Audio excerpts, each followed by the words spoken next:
말씀 함께 보시겠습니다. 마태복음 25장 19절에서 30절. 오늘 달란트 비유 마지막 설교를 듣도록 하겠습니다. 마태복음 25장 신약성경 43쪽에 있는 마태복음 25장 19절에서 30절까지 신약성경 43쪽에 있는 마태복음 25장 19절에서 30절. 제가 19절을 읽고 한 구절씩 교독해 보도록 하겠습니다. 오랜 후에 그 종들의 주인이 돌아와 그들과 결산할세 5달란트 받았던 자는 5달란트를 더 가지고 와서 이르되 주인이여 내게 5달란트를 주셨는데 보소서 내가 또 5달란트를 남겼나이다.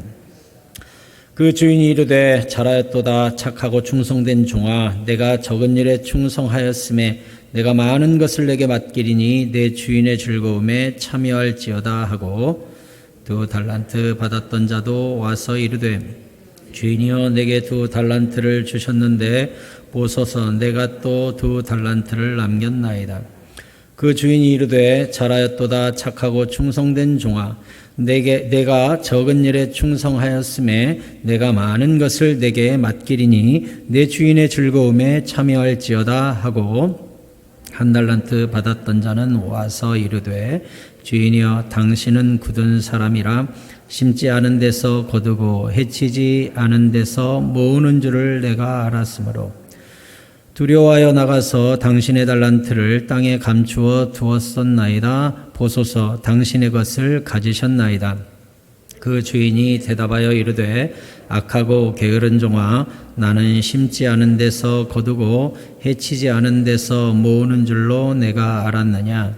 그러면 내가 마땅히 내 돈을 취리하는 자들에게나 맡겼다가 내가 돌아와서 내 원금과 이자를 받게 하였을 것이니라 하고 그에게서 그 1달란트를 빼앗아 10달란트 가진 자에게 주라. 무릇 있는 자는 받아 풍족하게 되고 없는 자는 그 있는 것까지 빼앗기리라. 이 무익한 종을 바깥 어두운 데로 내쫓으라. 거기서 슬피 울며 이를 갈리라 하니라. 아멘. 오늘도 주님의 크신 은혜와 건강이 여러분과 함께 하시기를 축복합니다. 오늘 설교 제목은 오랜 후에 결산이 있습니다 라는 제목으로 말씀드리도록 하겠습니다. 오늘 19절 말씀에 보니까 오랜 후에 그 종들의 주인이 돌아와 그들과 결산할세 그랬습니다. 여기서 가장 핵심이 되고 문제가 되는 단어가 무엇이냐면 오랜 후에 라는 단어입니다.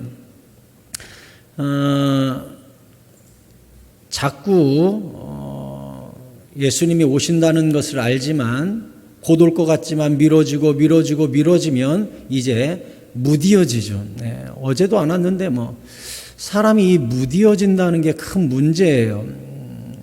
이게 출애굽할 때도 보면 구름기둥과 불기둥이 홍해를 가를 때부터 나타났잖아요. 그래서 홍해를 건너갈 때도 구름기둥과 불기둥이 인도에서 건너갔단 말이죠. 나중에 애국 군대가 쫓아오니까 이 구름기둥이 뒤로 가가지고 애국 군대가 이스라엘을 따라잡지 못하도록 막 막아주고 했지 않습니까? 그렇게 해서 이제 홍해를 건너고 조금 지나서 이제 모세가 십계명 받으러 시내산에 올라갔잖아요. 시내산에 올라가서 시내산 위에 불이 내리고 암흑이 임하고 번개 소리가 나고 하나님과 모세가 만나는 것을 밑에서 보면 보였어요. 볼 수 있었죠. 거기에서 모세와 하나님이 만나가지고 십계명을 받고 성전을 이 성막을 어떻게 짓고 성막에 어떤 재료를 어떻게 이런 이야기를 거기서 지금 다 듣고 있죠. 40일 동안. 근데 밑에서 그 구름 기둥과 번개와 하나님의 임재를 빤히 보면서 밑에서 뭘 만들어요? 금송아지를 만들어요. 왜? 늘 거기 있었어요. 구름기둥과 불기둥과 주님의 임재가 늘 눈에 보였어요. 새롭지가 않아요. 그냥 있었던 현상이 돼버렸어요. 우리도 지금 여기에 구름기둥과 불기둥이 우리 교회 위에 늘 있다. 그러면 사람들이 막 호들갑을 떨겠죠. 세상에 그 교회 위에 수천 년 전 나타났던 구름기둥과 불기둥이 그 교회 위에 있대. 사람들이 모이고 뭐 난리가 나겠죠. 하루, 이틀, 1년, 2년 지나면 어떤 현상이 생길 것 같아요? 원래 있었어. 이렇게 됩니다. 새롭지가 않아요. 이게 뭐 때문에 그래요? 사람이 무디어지는 게 문제예요. 그래서 첫사랑을 유지한다는 게 굉장히 어려운 일이에요. 신앙을 꾸준히 끌고 간다는 게 굉장히 힘든 일이에요. 그래서 신앙생활을 정말 잘하는 사람은요, 변치 않는 사람이에요. 변치 않는 사람. 그 사람은요, 이 안에 내공이 대단한 거예요. 믿음이 대단한 거예요. 주님과의 언약이 대단한 사람이에요. 반석 위에 선 사람이에요. 그런 사람은 안 변해요. 그런데 시간이 지나고 오랜 후에라는 이 기간 동안 수많은 사람들이 변질되고 후퇴하고 재림을 준비하지 아니하고 믿음을 저버리고 배신하고 하는 사람들이 수도 없어요. 왜 그래요? 천국은 좁은 길이라고 그랬어요. 좁아요. 협착하여 찾는 이가 적다 그래서요. 천국 가면 제가 놀랄 거라 그랬죠? 의외로 사람이 적다는 것에 놀랄 거예요. 우리가 생각했던 것보다. 내가 생각하기에 누구는 와 있어야 되는데 없는 사람도 너무 많아서 놀랄 거예요. 또 없을 것 같은 사람이 있어서 또 놀랄 거예요. 가장 놀라운 건 뭐죠? 내가 거기 있다는 게 제일 놀라운 일이죠. 내가 여기 왔구나. 정말 놀라운 일이죠. 문제는 이러한 기간이 길어지면 길어질수록 낙오자가 많아지는 거예요. 이 오랜 후회에서 다 자빠지는 거예요. 로마서 14장 10절에 보면 주님께서 이렇게 말씀하셨어요. 내가 어찌하여 내 형제를 비판하느냐? 어찌하여 내 형제를 업신여기느냐? 우리가 다 하나님의 심판대 앞에 서리라 했어요. 주님이 무엇을 말씀하시죠? 우리 중에 누구도 심판하거나 판단할 권리를 가진 사람이 아무도 없다는 거예요. 왜? 우리 다 주님의 보좌 앞에 피고인으로 서게 되는 날이 오지 우리 중에 누구 하나 재판장이나 검사는 없다는 거예요. 그러므로 이 땅에 사는 날 동안 형제를 비판하거나 업신여기거나 판단하거나 우습게 여기거나 비웃거나 절대 판단하거나 비판하지 말라. 우리 다 주님의 심판대 앞에 동등한 모습으로 서게 될 텐데 누가 크고 누가 작고 누가 누구를 비판하느냐? 비판해서는 안 된다. 우리 모두 심판대 앞에 서는 날이 다 온다 그랬습니다. 우리 새사랑교회 성도님들 서로 안아주고 사랑하고 덮어주고 사랑하고 베풀되 비판하거나 판단하거나 업신여기는 일 전혀 없게 되기를 바랍니다. 주님이 그걸 명령하셨어요. 그러라고. 특히나 교회 오래 다니다 보면 교회의 역사와 신앙생활과 또 설교를 통해 들었던 많은 지식들이 쌓여서 사람을 판단하기가 쉬워요. 신앙생활 잘하는 사람들이 빠지는 함정이 판단하고 재판하는 거예요. 제가 일전에도 말씀드렸죠. 교회 새벽 예배, 수요 예배, 주일 예배, 주일 오후 예배, 예배 한 번도 안 빠지는 사람 눈에는 누가 보여요? 예배 잘 빠지는 사람이 보여요. 왜 예배를 안 나오지? 라고 생각해요. 교회에서 늘 청소 열심히 하는 사람 눈에는 청소 안 하는 사람이 보여. 왜 저 사람 청소 안 하지? 내가 열심히 모든 헌금을 다해요. 11조, 감사, 선교, 전도, 구제, 장학 모든 헌금을 다 해요. 그 사람의 판단 기준은 뭐예요? 헌금 안 하는 사람이 눈에 보여요. 왜 저 사람은 헌금 안 하지? 이렇게 보인다고요. 신앙생활 내가 잘하는 분야로 그 부분을 못 채우는 사람을 비판하기가 쉬운 거예요. 그러니 신앙생활 오래 한 사람일수록 또 열심히 하는 사람일수록 반드시 주님 앞에서 갖추어야 될 성품이 무엇입니까? 예수님처럼 온유하고 겸손하셔야 돼요. 기도해주고 기다려주고 품어주고 해야 성도가 잘하지. 이제 꼬맹이한테 가가지고 돈 벌어와라 그러면 꼬맹이가 어떻게 돈을 벌어옵니까? 5살짜리 꼬맹이한테 대학 문제를 내놓고 풀어보라 그러면 어떻게 풉니까? 다 단계가 있어요. 우리는 예수 믿자마자 갑자기 봉사를 지금까지 잘했고 지금까지 헌금을 갑자기 잘했고 모든 예배 한 번도 안 빠지고 우리가 그랬어요? 우리도 안 그랬어요. 우리도 처음에는 교회 듬성듬성 왔다가 교회 다니는 사람 비판도 했다가 우리 다 그런 단계 거쳐서 오늘까지 왔어요. 직분자가 어쩌니 리더가 어쩌니 절대 그래서는 안 돼요. 왜? 우리가 다 심판대 앞에 서는 날이 와요. 어떻게 우리가 비판했고 살았는지. 그래서 이 오랜 후회라는 이 기간은 사실 우리에게 기회예요. 기회. 무디어지지 말고 이 기회를 놓쳐서는 안 돼요. 베드로후서 3장 9절에서 우리가 잘 아는 성경 구절이지요. 같이 읽을까요? 시작. 주의 약속은 어떤 이들이 더디다고 생각하는 것 같이 더딘 것이 아니라 오직 주께서는 너희를 대하여 오래 참으사 아무도 멸망하지 아니하고 다 회개하기에 이르기를 원하시느니라. 아멘. 저도 어느 날에는 오늘 주님 왔으면 좋겠다 하는 생각할 때 있어요. 아멘 주 예수여 얼른 오시옵소서 그런 생각할 날이 있어요. 근데 주님이 왜 안 오셔요? 더 많은 사람에게 구원의 기회를 또 천국에서 받을 상의 기회를 베풀어 주시기 위해서예요. 저는 지금은 그런 기도하지 않아요. 주여 오늘 왔으면 좋겠네 이런 기도하지 않아요. 주님 좀만 더 제가 충성하고 봉사하고 주님 마음에 드는 신앙생활을 해가지고 천국에서 더 많은 복을 받을 수 있도록 더 좀 늦게 와주세요. 그리고 저 좀 더 살게 해주세요. 그래야 내가 천국에서 뭔가 쌓을 상이 더 많을 거 아닙니까? 우리 권사님들 연로하신 권사님들 신방 갔더니 기도 제목이 뭐예요? 그러니까 아이고 목사님 빨리 죽게 해달라고 기도 좀 해주세요 이러시던데 절대 그러면 안 돼요. 왜? 하루라도 더 산다는 건 그만큼 천국에서 받을 상급을 하루만큼 더 벌 수 있는 기회가 생긴 거잖아요. 그러니까 주님 나 빨리 데려가세요 하지 마세요. 그만큼 상이 없어져요. 하루라도 더 살면 하루 더 예배드리고 더 전도하고 더 선행을 베풀다가 상급을 더 받을 수 있잖아요. 권사님들 겨요 안 겨요? 권사님들 그래요 안 그래요? 그러죠? 권사님들 오래 사시기 바랍니다. 아멘 안 하시는 권사님이 계시네. 권사님 오래 사시기 바랍니다. 네. 건강하게 오래 사세요. 왜?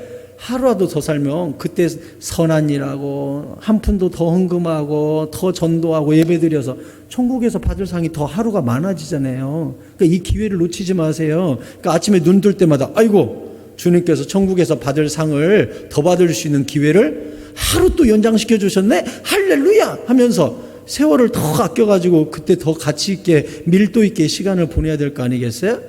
맞습니까 여러분? 여러분 그렇게 사시기 바랍니다. 빨리 데려갔으면 좋겠네. 그러지 마세요. 천국 가면 후회할걸? 아이고 하루라도 더 살았으면 영원히 받을 상이 더 많아졌을 텐데 후회할걸? 그건 절대 그러지 마세요. 오래 사세요 여러분.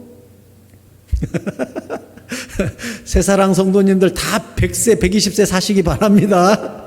오래 사세요. 물론 죄 지으면서 살고 상금 까먹으면서 살면 안 되죠. 그럴 사람은 빨리 죽어야 돼요. 근데 내가 주의 영광 위하여 헌신하고 봉사하고 상이 쌓이는 사람 같은 경우는 하루라도 더 살아야 복을 많이 누리고 천국에서 상급을 받을 거 아니에요. 자, 주님께서는 비유로 말씀하셨어요. 누가복음 12장 40절에서도 주님께서 이렇게 말씀을 하셨죠. 같이 읽어요. 누가복음 12장 40절 시작.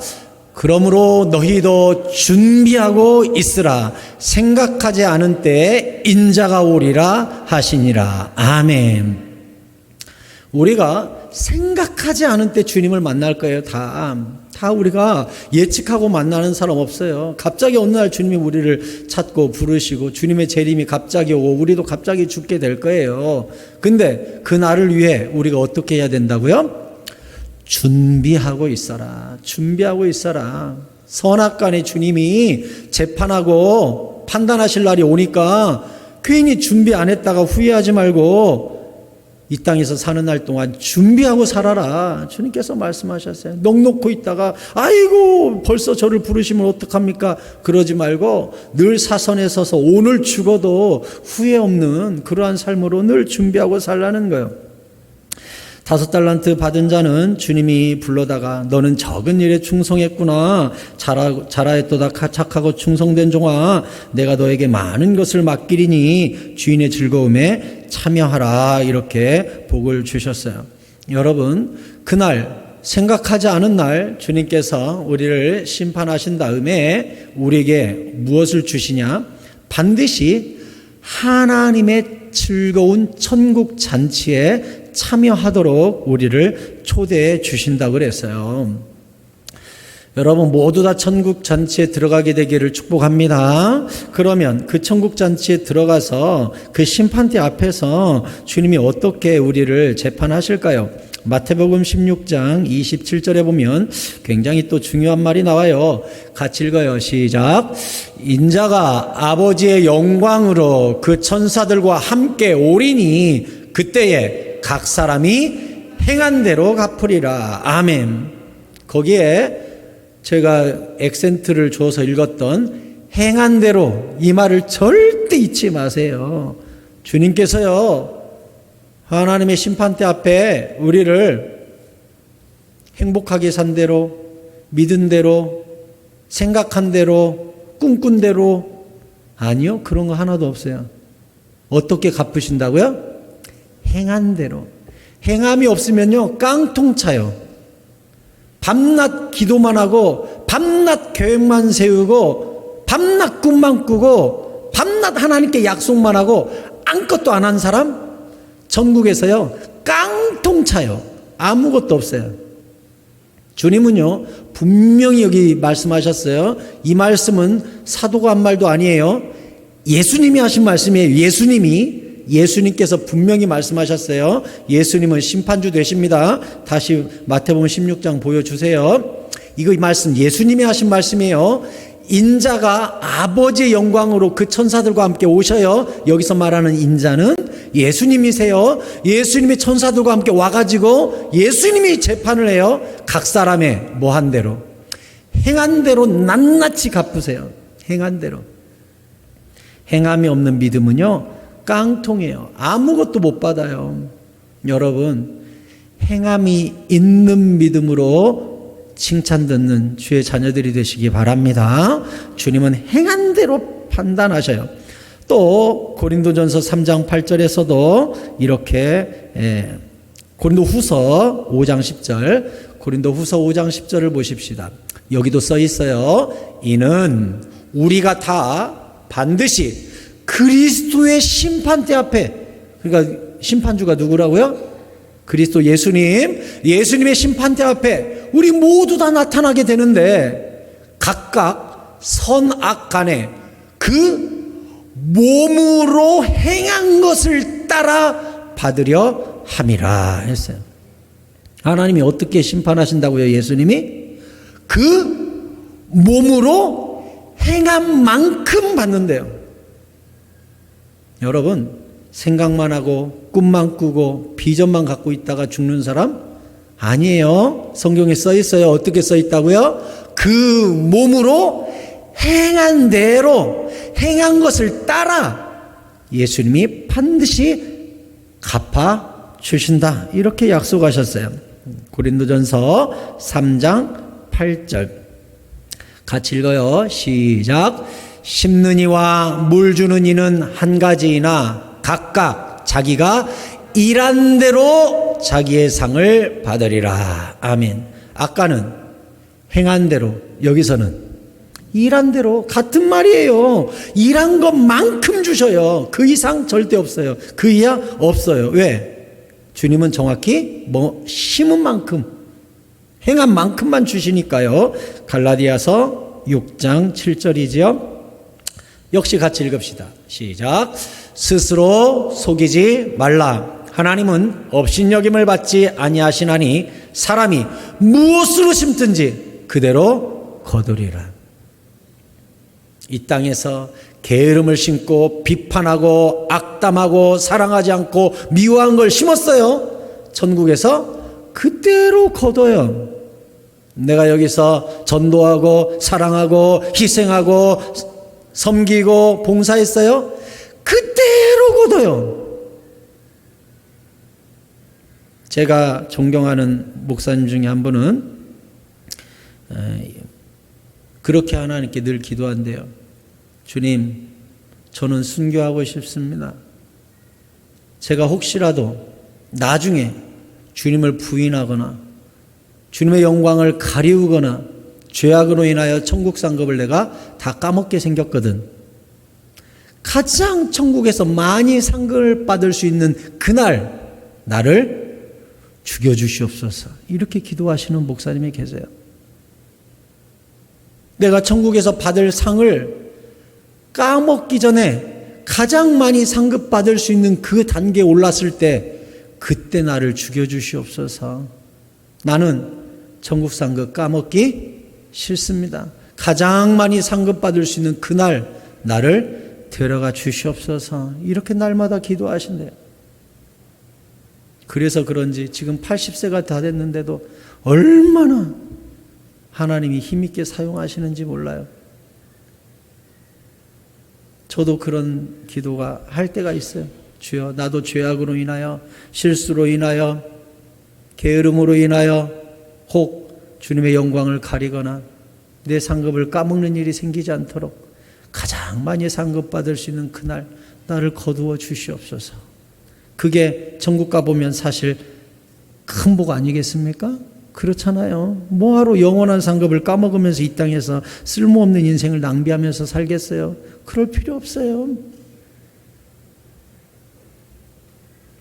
2달란트 받은 종에게도 5달란트 받은 종과 같이 똑같은 칭찬을 하셨죠.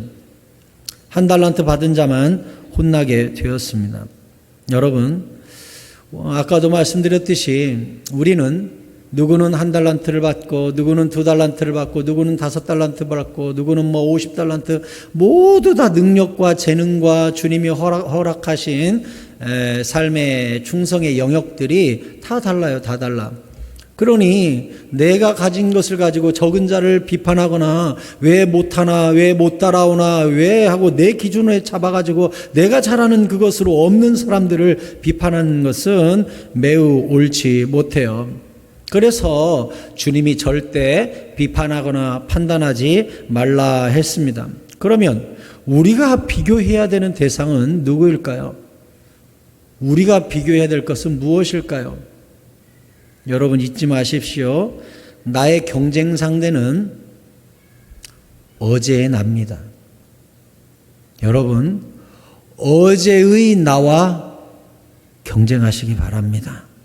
어제보다 오늘 더 예수님 닮아가고 어제보다 더 오늘의 내가 더 진실하고 정직하고 더 예배하고 주님께 가까이 나아가는 삶을 산다면 우리는 성공한 거예요.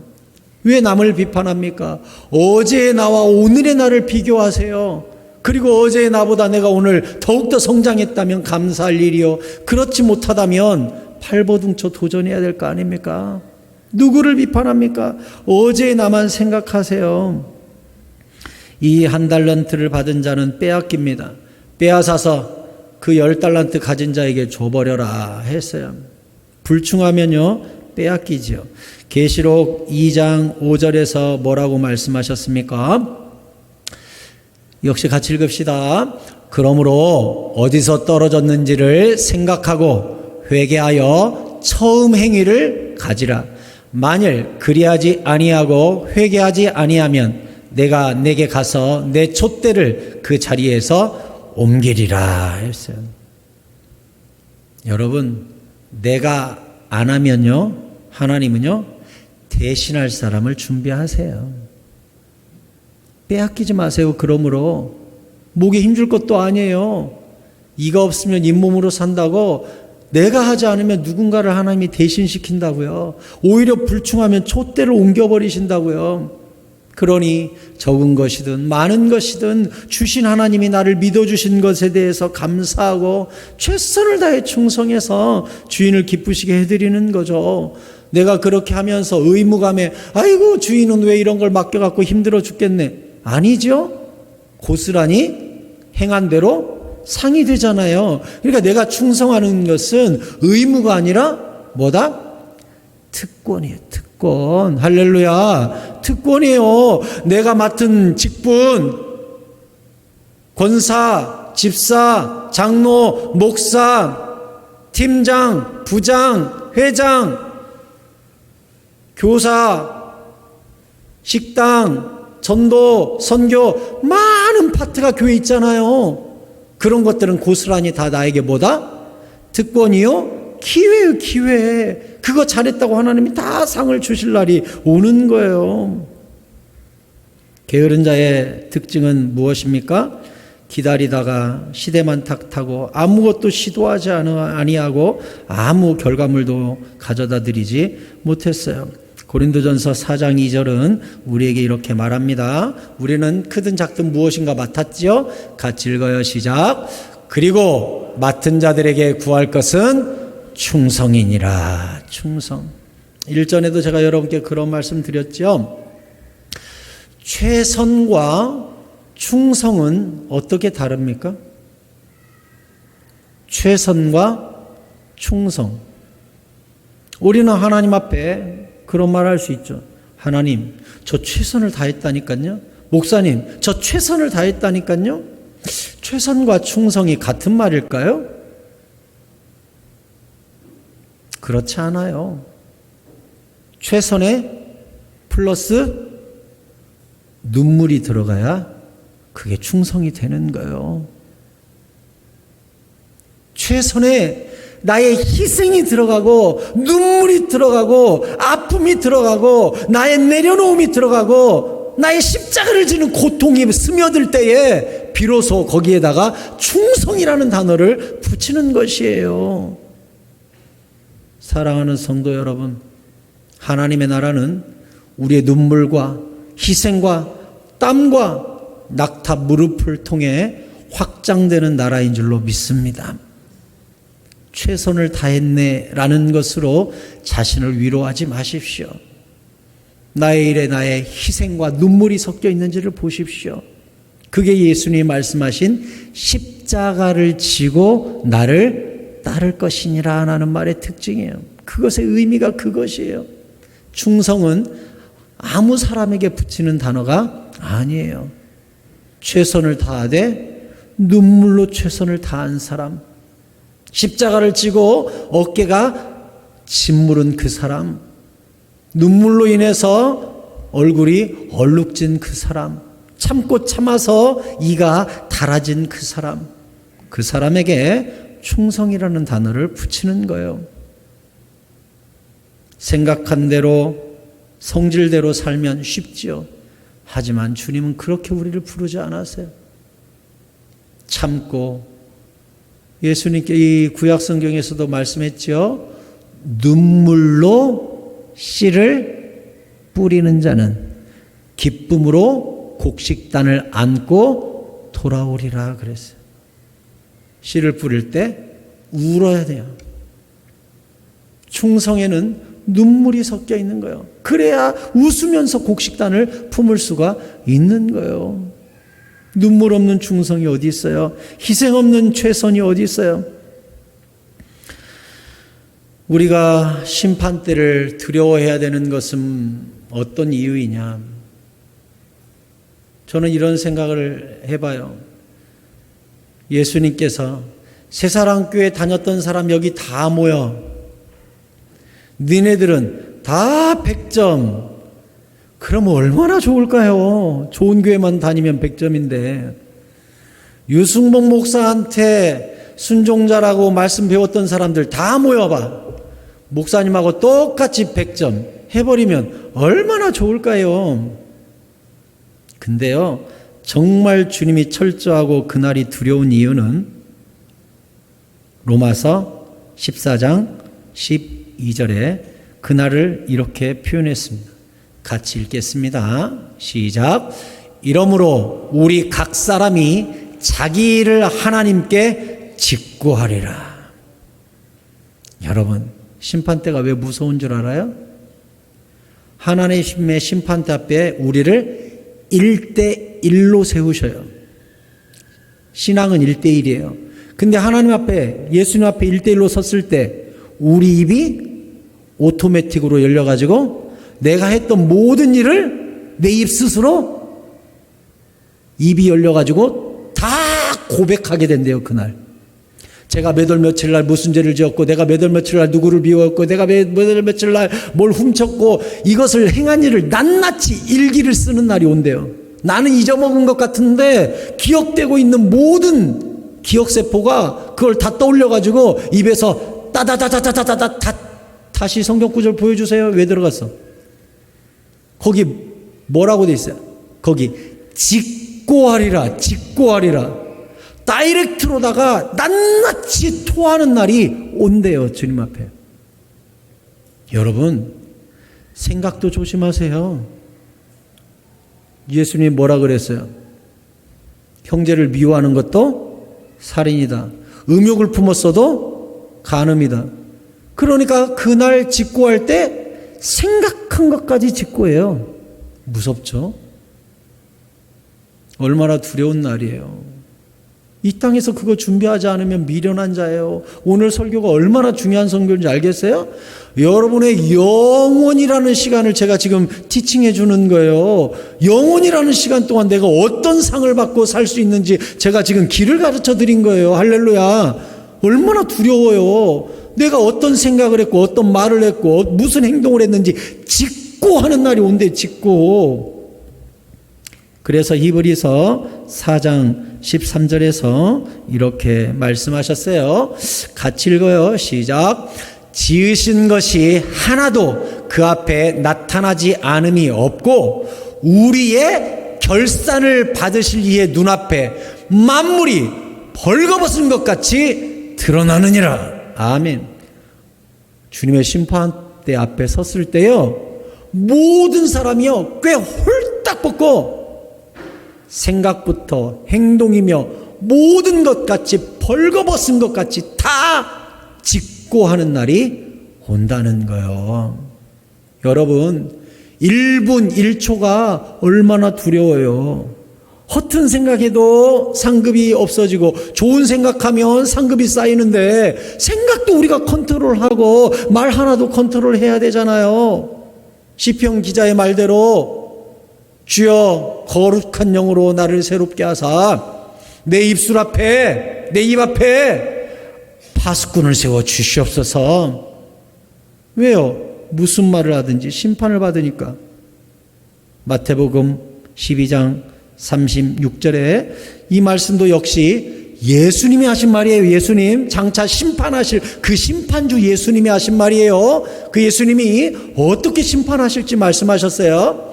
내가 너희에게 이르노니 사람이 무슨 무익한 말을 하든지 심판날 이에 대하여 신문을 받게 될 것이다. 네 말로 의롭다함을 받고 네 말로 정죄함을 받게 될 것이다. 이렇게 말씀하셨어요. 우리가 말 한마디 하면 별거 아닌 것 같죠? 주님 앞에서 내가 무슨 말을 했었는지도 직고하게 되고 주님이 그 말에 대해서도 심판을 하신다고 그랬어요. 얼마나 무서워요. 사랑하는 성도 여러분, 주님의 심판은 굉장히 디테일하고 미세합니다. 단어 하나까지 그 말의 선과 악을 따져서 하나님의 복을 주시거나 심판을 하신다고 성경이 쓰여 있습니다. 네 말로 의롭다함을 받고 네 말로 정죄함을 받는다. 이 말 누가 했다고요? 예수님 하셨어요. 예수님이 누구시라고요? 심판하실 분. 그러니까 나중에 시험 문제를 예수님이 가르쳐 준 거예요. 야, 마지막에 나의 앞에서 너희들 전부 다 재판받을 텐데 내가 힌트 줄게. 그날 네가 이만한 말 한 것까지 내가 심판해 하고서 가르쳐 주셨어요. 저날. 여러분, 상 받을 말만 하시기 바랍니다. 사랑하고 축복하고 용서하는 말, 격려하는 말, 칭찬하는 말, 돕는 말, 안아주는 말. 나중에 천국 보좌 앞에서 얼마나 수치를 당하는 사람이 많을지 생각해 봐요.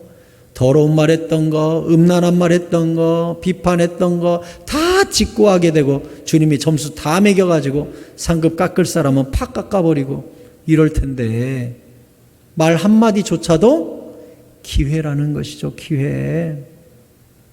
그러니까 눈만 뜨면 감사하고 찬양하고 사람들 만나면 격려하고 축복하고 사랑을 고백하면 그 모든 것들이 천국에서 말 한마디까지 심판하신다고 하신 하나님이 고스란히 상을 주시지 않겠느냐 이 말이에요. 입만 열면 찬양하시기 바랍니다. 입만 열면 칭찬하고 축복하시기 바랍니다. 입만 열면 덮어주고 안아주시기 바랍니다.